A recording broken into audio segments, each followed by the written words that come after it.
Hello friends, welcome to my channel.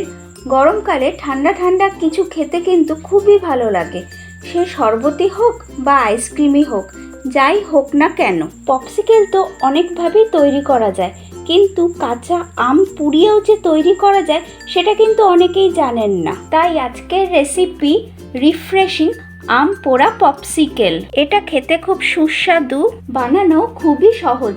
গরমকালে দুপুরে বা বিকেলে এই আম পোড়া পপসিকেল খেতে খুব ভালো লাগে। সম্পূর্ণ রেসিপিটি দেখে ভালো লাগলে চ্যানেলটিকে সাবস্ক্রাইব করে দেওয়ার অনুরোধ রইল। পাশে থাকা বেল আইকনটাও প্রেস করে নেবেন, যাতে আমি যখন এরকম আরও নিত্য নতুন ভিডিও দিতে থাকবো তার নোটিফিকেশান আপনাদের কাছে খুব সহজেই পৌঁছে যাবে। তাহলে চলুন দেখে নিই আজকের এই ভিন্ন ফ্লেভারের আম পুড়িয়ে আম পোড়া পপসিকেলটা আমি কিভাবে তৈরি করি। প্রথমে এখানে দুটো কাঁচা আম নিয়েছি। এই কাঁচা আম দুটোর ওজন প্রায় 400 গ্রাম মতো হবে। এবার একটি ছুরির সাহায্যে এই কাঁচা আমগুলোর গা আমি একটু চিড়ে নেব। এবার এই দুটি কাঁচা আম আমি পুড়িয়ে নেব।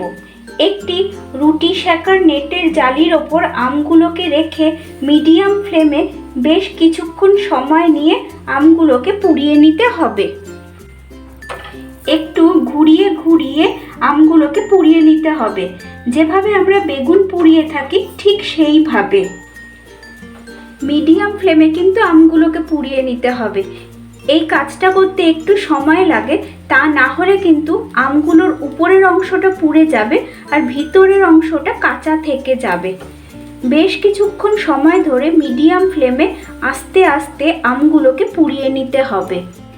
1-2 মিনিট অন্তর অন্তর ঘুরিয়ে দিতে হবে, যাতে আমের সব দিক সমান আগুন পায় ও ভালোভাবে পুড়ে যায়। অন্যদিকে একটি প্যান হিটে বসিয়ে এতে 1/2 চামচ গোটা জিরে দিলাম। লো ফ্লেমে এই জিরেগুলো আমি হালকা ভেজে নেব। বেশি আগুনে জিরেগুলো ভাজবেন না, তাহলে জিরেগুলো পুড়ে গিয়ে তার গন্ধটা নষ্ট হয়ে যেতে পারে। শুকনো খোলায় লো ফ্লেমে এই জিরেগুলো ভাজতে আমার প্রায় 1 মিনিট মতো সময় লাগলো। যখন জিরেগুলো থেকে হালকা সুগন্ধ বেরোবে তখন এগুলো আমি গ্যাসের ফ্লেম থেকে নামিয়ে নেব। শুকনো খোলায় ভাজা এই জিরেগুলো আমি একটি বাটিতে তুলে নিয়েছি। এবার এগুলো আমি গুঁড়ো করে নেব। জিরেগুলো আমি গুঁড়ো করে নিয়েছি। আমি কিন্তু সম্পূর্ণভাবে গুঁড়ো করিনি, একটু আধ ভাঙা করে ক্রাশ করে নিয়েছি। আমি এখানে হামলদিস্তায় করেছি, আপনারা চাইলে শিলনোড়াতেও গুঁড়ো করে নিতে পারেন। দেখুন সব দিকটা পুড়ে গিয়ে আমের খোসাগুলো কালো হয়ে গেছে। আমগুলোকে পোড়াতে প্রায় 20 থেকে 25 মিনিট সময় লেগেছে, তবে বেশি তাপ দিয়ে তাড়াতাড়ি করে পোড়ালে ভালো হবে না। এবার গ্যাসের ফ্লেম বন্ধ করে আমি আম দুটোকে একটি বাটির মধ্যে নিয়ে নিচ্ছি। আমের খোসাটা যাতে তাড়াতাড়ি ছাড়ানো যায় তাই আমের বাটির মধ্যে কিছুটা জল দিয়ে দিলাম।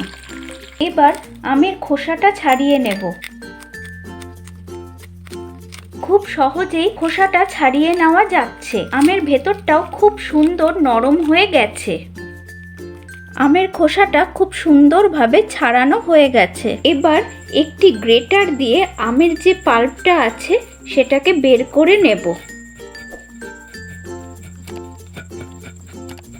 আপনারা চাইলে চামচ দিয়ে বা হাত দিয়েও চটকে নিয়ে আমের পাল্পটাকে বের করে নিতে পারেন।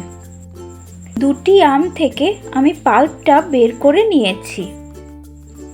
এবার একটি মিক্সিং জারে দিয়ে দেব পোড়ানো আমের পাল্প। এবার এতে দিয়ে দেব 1/4 কাপ পুদিনা পাতা, একটা কাঁচা লঙ্কা আর 1/2 কাপ বা 200 গ্রাম গুড় দিতে হবে। গুড়টা আপনারা আপনাদের স্বাদ মতো দেবেন। আমটা কেমন টক সেই অনুযায়ী গুড়টা মেশাতে হবে। আপনারা চাইলে পুরোটা চিনি দিয়েও করতে পারেন। এবার এতে খুব সামান্য পরিমাণে জল দিয়ে দেব, খুব বেশি পরিমাণে জল দেওয়ার দরকার নেই। এবার এগুলো দিয়ে একটি স্মুথ পেস্ট তৈরি করে নেব। আমি স্মুথ পেস্ট বানিয়ে ফিরে এলাম। সবটা খুব ভালো করে পেস্ট হয়ে গেছে। এবার এই পেস্টটা আমি একটি বাটিতে ঢেলে নিলাম। এবার এতে 1/2 চামচ বিট নুন, হাফ চামচ ভাজা জিরে গুঁড়ো, আর দিয়ে দেব হাফখানা লেবুর রস। সবটা খুব ভালো করে মিশিয়ে নিলাম। নুন, মিষ্টি আর ঝালটা আপনারা আপনাদের স্বাদ মতো দেবেন। এবার এতে দিয়ে দেব 2 কাপ পরিমাণের জল। এবার সমস্ত মিক্সচারটা আমি খুব ভালো করে মিশিয়ে নেব। এই পপসিকেলটা বেশ টক ঝাল মিষ্টি খেতে হয়, আর খেতেও খুবই ভালো লাগে। আপনারা জল মেশাবার পরে একবার নুন, মিষ্টি আর ঝালটা চেক করে নেবেন। আমি এবার এই মিক্সচারটা একটি জাগের মধ্যে ঢেলে নিয়েছি। এবার এরকম একটি মোল্ড আর কয়েকটা আইসক্রিম স্টিক নিয়ে নিতে হবে। এরপর এই মোল্ডের মধ্যে আমি আইসক্রিম স্টিকগুলো ঢুকিয়ে দিলাম। এবার এই মিক্সচারটা আবার একবার আমি নেড়ে ভালো করে মিশিয়ে নিলাম। এবার এই মোল্ডে আমি ঢেলে দিলাম।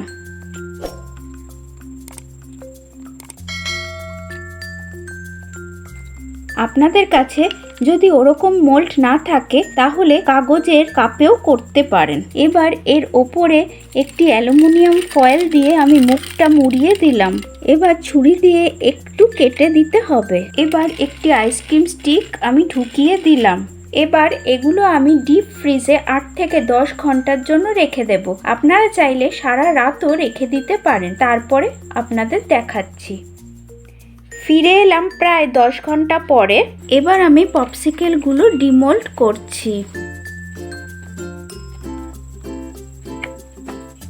দেখুন কত সুন্দরভাবে এটা সেট হয়ে গেছে। টক ঝাল মিষ্টি, এটা কিন্তু খেতে খুব চমৎকার হয়। অন্যদিকে মোল্ড ছাড়া আমি যে পপসিকেলটা বসিয়েছিলাম সেটাও এবার ডিমোল্ড করছি। দেখুন এই পপসিকেলটাও কত সুন্দরভাবে সেট হয়ে গেছে। আমি সব পপসিকেলগুলো ডিমোল্ড করে এখানে সার্ভ করে দিলাম। রেসিপিটি যদি আপনাদের ভালো লাগে তাহলে লাইক আর শেয়ার করবেন। আর রেসিপিটা কেমন লাগলো তা আমাকে অবশ্যই কমেন্ট বক্সে লিখে জানাবেন। আমার চ্যানেলে নতুন বন্ধু হয়ে থাকলে চ্যানেলটিকে সাবস্ক্রাইব করে দেওয়ার অনুরোধ রইল। পাশে থাকা বেল আইকনটাও প্রেস করে নেবেন, যাতে আমি যখন এরকম আরও নিত্য নতুন ভিডিও দিতে থাকবো তার নোটিফিকেশন আপনাদের কাছে খুব সহজেই পৌঁছে যাবে। তাহলে আসি আজকে, টাটা।